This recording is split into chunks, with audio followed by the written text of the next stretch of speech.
ഇന്ത്യയിൽ ഏറ്റവും അധികം ജൈന മതക്കാരുള്ള സംസ്ഥാനം ഏത്?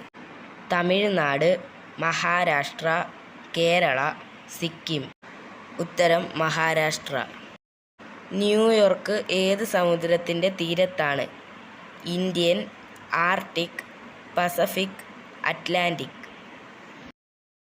ഉത്തരം അറ്റ്ലാന്റിക്. ഇരവികുളം ദേശീയ പാർക്കിൽ സംരക്ഷിക്കപ്പെടുന്ന മൃഗം? കടുവ, മാൻ, സിംഹം, വരയാട്. ഉത്തരം വരയാട്. ഗാന്ധിജി ആദ്യമായി കേരളം സന്ദർശിച്ച വർഷം?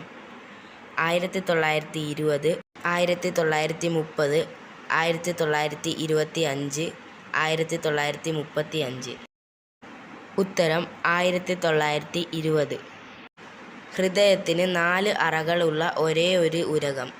മുതല, മുയൽ, ആമ, പാമ്പ്. ഉത്തരം മുതല. മനുഷ്യൻ ആദ്യം മരുന്നായി ഉപയോഗിച്ചത്? മണ്ണ്, വെള്ളം, കല്ല്, വെയിൽ. ഉത്തരം മണ്ണ്.